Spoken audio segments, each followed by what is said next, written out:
안녕하세요. 김태원의 현명한 투자자 방송 시작하겠습니다. 본 영상에서 다루는 내용은 투자 권유가 아니며 각 개인의 투자 판단에 대한 책임을 지지 않습니다. 별도 SNS 채널 가입을 유도하거나 투자 권유 및 유료 리딩 서비스를 홍보하는 불법 사칭 계정에 유의하시기 바랍니다. 자, 오늘은 한화그룹의 아워홈 인수에 대해서 좀 말씀을 드리겠는데요. 이거 관련해서 이 한화그룹의 계열 분리, 즉 이제 삼형제 간에 김승현 회장의 세 아들 사이에 이제 이 재산 분할 이것도 관련되어 있는 그런 문제이기도 합니다. 지금 뭐 한화그룹 같은 경우는 첫째 아들은 말 그대로 이제 한화그룹을 넘겨받게 되면서 이제 방산 쪽, 이제 주력 사업이죠. 한화 에어로스페이스나 이런 방산 쪽을 넘겨받게 되고, 둘째는 금융 쪽을 넘겨받습니다. 근데 셋째 같은 경우는 한화 갤러리아 백화점하고 뭐 이 몇 개 이제 제조업체나 이런 그 요식업이나 이런 쪽을 갖게 되는데, 전체적으로 이 첫째와 둘째에 비해서는 셋째가 너무 그 빈약하게 물려받는 거죠. 그래서 최근에 한화그룹이 적극적으로 M&A 하는 것들이 있습니다. 그 예전에 이제 삼성항공이라고 불렀던, 그러니까 삼성이 CCTV 쪽을 담당했던 그게 이제 그런 계열사들도 있는데요. 그런 것들을 인수하면서 그거를 이제 셋째에게 맡기는, 즉 이 한화그룹 내에서 일반 제조업 쪽은 이 제조업 쪽 반도체 장비나 이런 쪽을 셋째에게 맡겨서 좀 재산을 분할할 때 세 명이서 어느 정도 균형을 갖추도록 그렇게 하려고 하는 것 같습니다. 요번에 이제 한화그룹이 이제 아워홈을 인수한 건 매출 외형으로는 굉장히 크죠. 이제 재작년만 해도 2023년에 아워홈은 벌써 1조 9천억 매출 외형이 꽤 큰 기업입니다. 그리고 당기순이익도 940억이니까 한 당기순이익률이 한 5% 정도 나온다는 소리죠. 그래서 그 나름대로 이 아워홈이 확실하게 자기 시장, 이제 먹거리 문제이기 때문에 이거는 확실한 자기 시장을 갖고 있는 단체급식 회사입니다. 자기 먹거리를 갖고 있고 먹는 문제다 보니까 경기가 침체를 하더라도 어느 정도 이 단체급식 같은 경우는 기존에 고정적으로 먹는 문제이기 때문에 이거는 거의 비슷하게 갑니다. 그렇기 때문에 굉장히 경영이 안정화되어 있는 회사이기도 하죠. 그래서 지금 그 2023년에 1조 9,800억이나 매출을 했던 회사를 당기순이익도 942억 정도 발생을 했고요. 이런 회사를 이제 인수하는데 인수금융이 8,695억입니다. 결코 적지 않은 지분이죠. 50%가 좀 58.62%를 넘겨봤는데 8,695억이면 굉장히 큰 돈을 한화그룹이 내놓은 겁니다. 그리고 여기에서 그 인수금융, 상업펀드나 이런 쪽 자금이 뭐 꽤 큰 돈이 들어가고, 이제 이 인수금융에서 한화 쪽에서 내놓는 돈이 한 2,500억이라는 말이 나와서 그 나머지 부분 2,500을 제외한 5천억 가까이 되는 돈을 외부에서 그 이런 상업펀드나 이런 그 인수금융을 통해서 끌어들인 돈이기 때문에 이 꽤 큰 돈을 외부 자금을 그 비싼 이자를 줘서 빌려온 거기 때문에 이에 대해서 그 아워홈이 비상장 기업이다 보니 향후 아워홈을 좋은 가치로 상장을 시키는 그런 계획까지 포함되어 있는 것 같습니다. 지금 셋째인 김동관 그 부사장이 넘겨받게 되는 회사들이 비상장인 회사들이 많습니다. 이 한화 호텔 앤 리조트에서 한화 갤러리아 백화점은 공개가 되어 있지만 그 외에 뭐 상장된 업체는 몇 개 안 되죠. 지금 아워홈의 지금 주주 구성을 보면 구본성 씨 예전에 전 대표입니다. 지금 현재 대표는 구지은 씨 여동생이죠. 그 둘이 맨날 싸웠어요, 진짜로. 맨날 둘이 경영권 문제로 싸우다가 이 구본성 씨가 좀 여러 가지 좀 불미스러운 일들에 많이 엮였습니다. 그러다 보니 이제 그 여동생 구미연 씨하고 같이 해서 이 주식을 매각을 했는데 경영권 지분이 붙어 있는 겁니다. 지난번에 이사회에서 구본성 대표가 쫓겨났기 때문에 지금 다시 경영권을 차지해서 들어간다는 게 명분도 없고 쉽지도 않은 문제이기 때문에 아예 그냥 그 경영권을 넘겨버린 것이죠.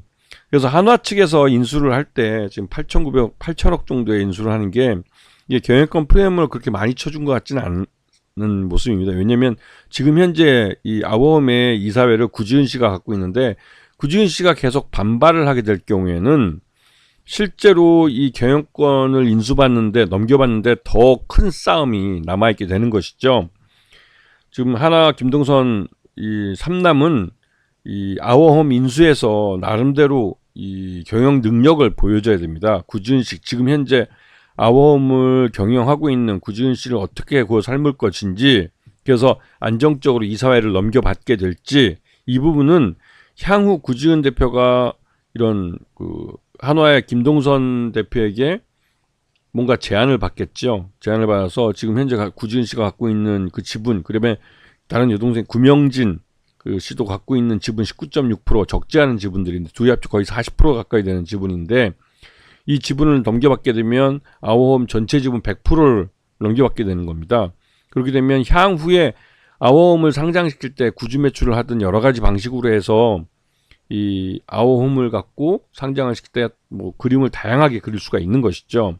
그래서 구지은 대표하고 구명진 씨가 갖고 있는 이 지분을 어떤 식으로 넘겨받을지, 그리고 지금 현재 또 앞에서 봤으면 인구 수가가 8,695억이라 결코 적지 않은 자금을 댔습니다. 그리고 이 매출 내용이 지금 거의 2조 원쯤 되고, 그 단기 순이익이 5% 정도 나오기 때문에 뭐 나쁘진 않은 회사이긴 하지만, 그래도 이게 단체 급식이기 때문에 그 성장성은 그렇게 크지는 않은 것이죠. 빠르게 뭐 점프업을 하거나 이런 제조업처럼 이 시장이 성장하면서 하는 게 아니라 그 기존 시장을 나눠먹기고, 특히 이제 아워홈 같은 경우는 LG그룹 계열사들의 단체 급식들을 많이 하고 있고, 대학이나 이런 그 뭐 다른 직장인들 공장 이런데 이제 단체 급식을 제공하고 있는데, 이 한화그룹으로 경영권이 넘어가면 LG그룹 계열사들이 계속 아워홈과 어느 정도 기간 동안 이런 그 단체 급식 계약을 계속 할지, 이 부분은 좀 의문이 됩니다. 그리고 그렇기 때문에 이거는 물론 이 아워홈이 이 한화그룹 계열사들의 단체 급식 쪽 시장을 진출해서 또 그쪽을 뭐 받아갈 수도 있겠죠. 하지만 이제 경영권이 바뀌게 되면 LG그룹이 훨씬 더 계열사도 많고 공장도 많고 또 관계사들도 많기 때문에 이러한 것에서 이제 이 아워홈의 실적이 또 크게 변동될 수도 있습니다. 그래서 지금 현재 이 김동선 삼남이신데, 이분이 갖고 있는, 이쪽이 갖고 있는 게 갤러리아 백화점, 한화 호텔 앤 리조트라는 사업 분야하고 이 한화의 건설 부분도 갖고 있어요. 물론 한화 건설 부분이 그렇게 그 뭐 많은 부실을 갖고 있거나 부동산 PF 부실이 있거나 그러진 않은 것 같고, 그리고 하나 비전이라는 CCTV 감시용 그 보안 회사고요.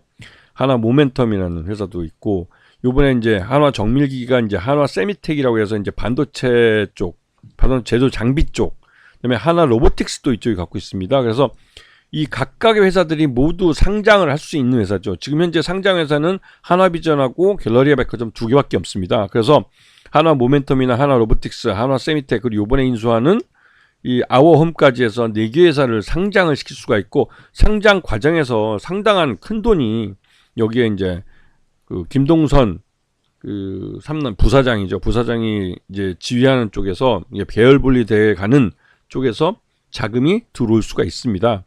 그래서 그 김동선 이 부사장이 계열 분리하는 데 있어서 무엇보다 중요한 건, 지금 하나 보유하고 있는 그 이런 갤러리아 백화점이나 이 하나 호텔 앤 리조트, 자신이 최대주주로 있지만 아직도 이 한화 지주에서 한화가 최대주주로 있는 그 지분들을 어떻게 넘겨받고 계열 분리해 갈 것인지, 그러면서 또 한편으로 이 한화 모멘텀과 한화 로보틱스, 한화 세미텍이라는 회사들을 또 요번에 인수한 아워홈을 어떻게 상장을 시켜서, 특히 아워홈 같은 경우는 외부 자금을 많이 끌어와서 지금 이 인수를 했기 때문에 거기에 참여한 외부 자금들, 지금 FI로 참여한 외부 투자자들에게 그 일반적으로 이런 경우 뭐 3년이나 5년 후에 IPO를 한다 뭐 이런 약속을 하고, IPO 할 때 뭐 좋은 조건으로 시장에서 뭐 팔 수 있게 그렇게 하겠다 뭐 이런 식으로 이제 약속을 하고 그 이런 자금 지원을 받는 경우가 많습니다. 그래서 그러한 부분을 과연 어떻게 처리할지, 이게 이제 관건이 되겠죠. 그래서 지금 하나 갤러리아 같은 경우도 지금 김동석 씨의 확실한 이 계열 분리와 김동석 씨 쪽에 갖고 있는 이런 회사들의 등치가 점점 커진다는 점, 그런 것들이 뭐 주가에 좀 기대감을 넣어주면서 주가가 많이 올랐는데, 사실 하나와 갤러리아는 뭐 이번 3분기 때까지만 해도 적자가 계속되고 있고, 내수 시장을 기반으로 하는 회사이기 때문에 적자가 계속될 가능성이 큽니다. 경기 침체 속에서 쉽게 흑자로 돌아서기 어려운 회사이기도 하죠. 그리고 하나 비전 같은 경우도 지금 요번에 계열 분리를 했기 때문에, 그러니까 계열 분리가 아니라 이제 이 지분이 떨어져 나와서 독립된 하나의 법인으로 만들어졌기 때문에 이게 아직까지는 그건 분리 비용이나 이런 것들이 많이 들어가서 적자를 기록하고 있습니다. 그리고 올해가 첫 해연도가 되는데 아직까지는 실적이나 이런 부분에 대해서 좀 불안한 측면이 있고요. 이런 보안 쪽이나 CCTV 쪽은 안정적인 매출이나 이런 쪽으로 가져가긴 하지만 그래도 여러 가지 불안한 점이 있습니다. 하지만 김동완 씨가 계열 분리를 할 때 제조업 쪽의 핵심 주력 계열사가 될 가능성이 크기 때문에 그러한 것이 주가에 반영이 돼서 요번에 상한가까지 친 것이죠.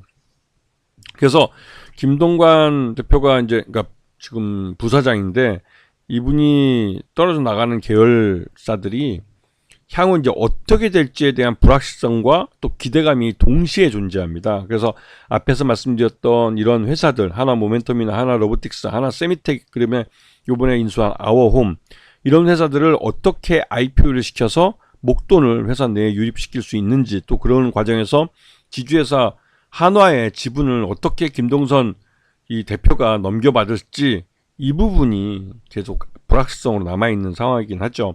하지만 이 전체적으로 이 한화그룹의 경영권 승계 그림은 이제 확실히 완성되어 가고 있다라고 말할 수가 있습니다. 그래서 그러한 기대감이 주가에 선반영돼서 한화비전이나 뭐 갤러리아 주가가 급등하는 모습을 보였는데요. 문제는 이 두 회사 모두 적자였기 때문에 지금 이 김동선 부사장 계열 관계사로 돼 있는 데 중에 제대로 돈 벌고 있는 데가 거의 뭐 눈에 안 보인다는 것이죠. 그런 부분이 리스크로 작용하고 있습니다. 그렇기 때문에 지금의 주가 급등을 뭐 이런 기대감, 어떻게 보면 기대감이 더 주가를 밀어 올려서 만들어진 측면이 있지만, 이런 기대감이 나중에 승자의 저주가, 아워홈의 분야에서는 승자의 저주가 돼서 되돌아올 수 있다는 점을 좀 주의해서 보셔야 되는 겁니다. 아시겠죠? 자, 오늘 방송 여기서 마치겠습니다. 감사합니다.